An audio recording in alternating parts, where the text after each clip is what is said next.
Hello there, friends and family, and enemies and strangers alike. Who cares? You're here now, so you have to stomach this channel. It's no idle talk, and this is Whisky Talk. First one of the new season, and what we do here is that we go on a little expedition of discovery. A little journey up a river, or a loch, or a lake, or wherever it is, and we sample a brand new whisky. And in this episode, we have you see it on every pub, every bar all over the world. It's on the shelf, usually right at the front with this much left in it. Tullamore Dew. That's what it's called, or at least that's what I thought it was called until I did some research, and we're going to find out just exactly what is going on with this whisky.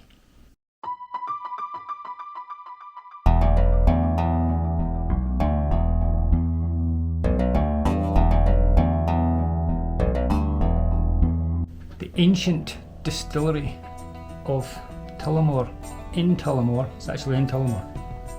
Imagine that, eh? Tullamore Distillery is in Tullamore, in the county Offaly. That's how it's pronounced, folks.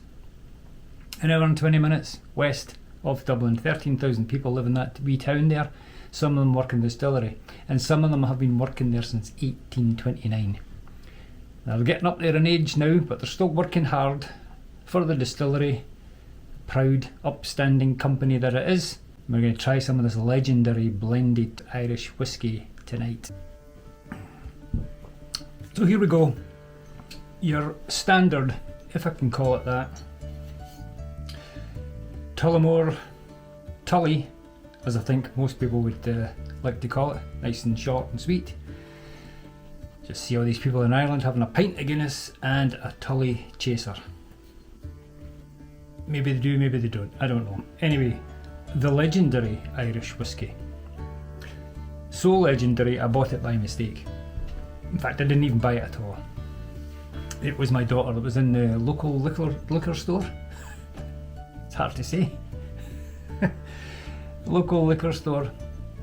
And I told her, I says, there's $50, get me a bottle of Chiveg, which is a fantastic Scottish whisky, blended Scottish whisky. None in the shelves. Probably none in the shelves because I reviewed it and gave it a glowing report. So obviously with the 55 subscribers that watch this channel, they all rushed out and bought it. So there's none left for me. So rather than have her come home empty-handed, I says, you gotta get something. Get me an Irish whisky. So she bought this one by mistake. And I'm gonna find out if it was a mistake. This might be a blessing in disguise, you never know. Triple distilled, like most Irish whiskies are, but 3 grains this time, right? So you've got your grain whisky, which is going to add some sweetness. You're going to have your malt whisky, which is going to add some fruit, I believe, and then you're going to be pot stilled there for a little bit of spice. That sounds fantastic. Sounds delicious to me. Cask matured in bourbon barrels or sherry casks. I believe that's what it says on the website, and who am I to dispute that? I'm not going to do it. I don't have a fight with anybody. Full disclosure here, right? This has been opened, but I didn't do that. Somebody else came in and stole some of my whiskey when I wasn't looking. Didn't share any of their opinions with me, so it's still new to me. So this is what I'm hoping for here is something here that I'm going to detect some of these flavours, smells, experiences, stories, whatever you want to call it, when you discover a whisky for the first time. That's what it usually does to me. It takes me on a wee journey, on a wee path. I'm going to share it with you, so it's the first reaction, and we're going to find out whether or not this might be a hidden gem or whether it's something that's just best left alone on the shelf, and we're going to find out shortly. Now, you might be just as disappointed as I was to find out that this whisky is not called Tullamore Dew at all, or Tullamore Dew.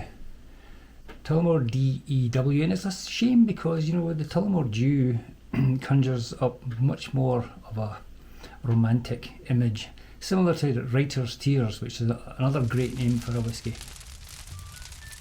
D-E-W, somebody's initials, Daniel Edmund Williams, a renowned Irish distiller back in the day. So he started working for, here's the story, according to Wikipedia, right? Started working in the distillery when he was 15 as a stable boy, and within 10 years had worked his ass off so much that he became the manager of the company at 25. Now, he was also capped for Ireland, and one afternoon he scored 8 goals against England and still made it in time for the back shift at the distillery. Now, that gave him quite the reputation, but I checked into this. In Wikipedia, you know, take some liberties sometimes with the truth, so I checked into it, did some thorough research, and Daniel did not score 8 goals against England one afternoon. It was only 7, and it wasn't even the back shift, it was the night shift, and he was 10 minutes late for that. And because of that, he was threatened to either have his pay docked by the foreman that was working that night, or he was be forced to listen to a Val Doonican album.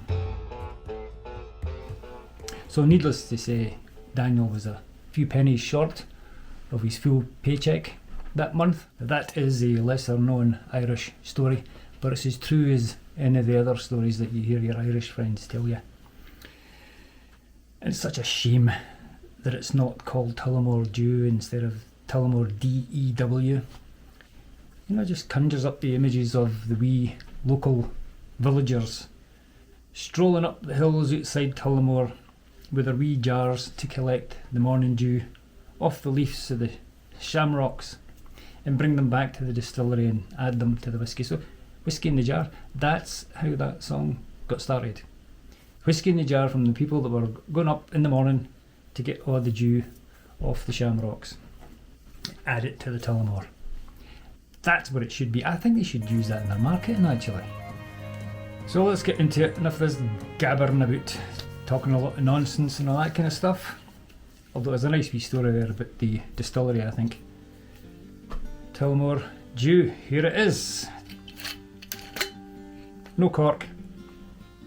Screw top. We're off to a flyer so far. Glencairn, and here we go. First time for me. I'm hoping for the best. That's quite enough of that, I think. Nice hefty bottle this as well, eh? Look at that, that's solid.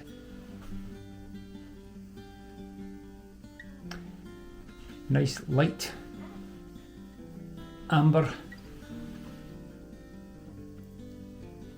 Nice legs on it. Smell test, Polly. Do the smell test. I forgot to mention, I'm terrible at this, by the way. I can't detect much of anything most of the time. But I'm trying. What is that? Something else going on in there now. What is it? It's coming to me. Is it? It is.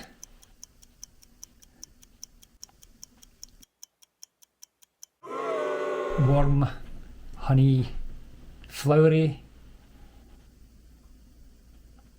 sweet as all hell. If hell's sweet, I don't know, is it? Who knows? Some of yous know. Come on.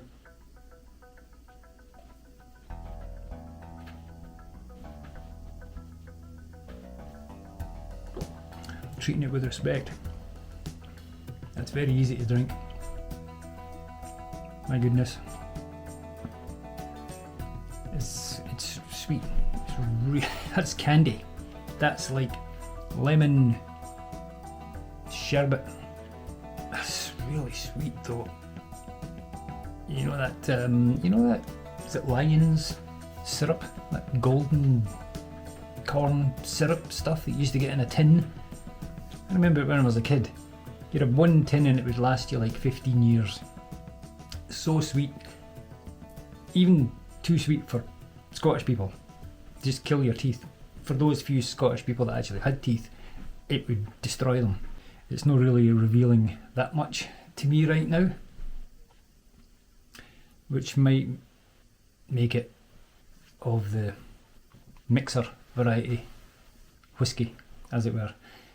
I don't think it's got quite the interest that the Writer's Tears had that I reviewed a couple of months back. You notice I'm getting all serious now when I'm getting down to this. It's got a little bit of perfuminess to it as well. There's a little bit of spice. Right, I'm trying to, going by what they were indicating there with the 3 different types of grain in there, trying to get the spiciness. I think it's there. Yeah, there's nothing wrong with it. There is absolutely nothing wrong with this. I mean, I want to keep drinking it, so maybe it's actually starting to reveal a few more things as well, right? Let me get some water, I'll splash it in there, and we'll see how we got on with that. So I'm just back from a wee wander up the hills there, collecting some Tullamore dew in my wee glass here, my wee whiskey in the jar. I'm going to add it, the tiniest of touches, okay? Ooh. What I also found was a Tullamore dew shot glass. Maybe I should have put it in that and just slammed it back. But it's a Wednesday night. We can't do that on a Wednesday night. You have to drink strategically nowadays, folks.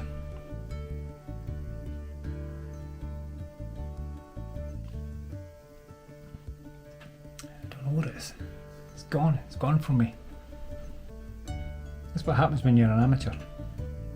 And hey, we're all amateurs, alright? If there's anybody out there that's getting paid for this, I'd like to know who it is. Or you're just the same as me, only better.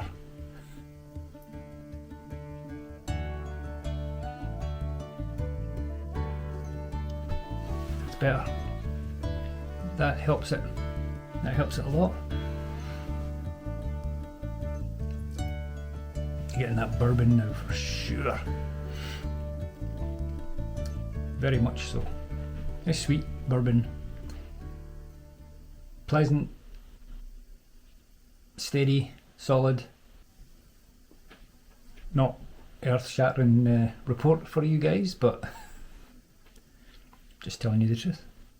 One more swig, right? Okay, that's all you get. Not me. I talk garbage forever. It's a bit thin. It's a wee bit thin. I'd like it to have a wee bit more punch there, a wee bit more depth of fattiness to it, if that's the right word. This will not last long in this house. That's for certain. So there you go, we did the little Tullamore dew there. We discovered a nice little story there about Daniel, the soccer player. Football, whatever you want to call it. 7 goals is still pretty good against England. Anybody that scores a goal against England's pretty good in my books. Whiskey in the jar, all the way from Ireland. Tullamore dew, folks. The legendary Irish whiskey. DEW, Tullamore dew, whatever you want to call it. I'm going to still keep calling it Tullamore dew, whether I'm right or wrong, doesn't matter to me. Thank you guys for hanging out here tonight. Thanks for watching the video. If you liked it, give us a thumbs up. If you want to subscribe, oh, bingo, that would be fantastic. I'll see you again in the next video, whenever that will be. It'll be very soon though, because I'm going to try and get to be a bit more regular with these, because it's a lot of fun. Get to taste the new whiskey and talk to you guys. Come on, let's do it. See you later. Bye.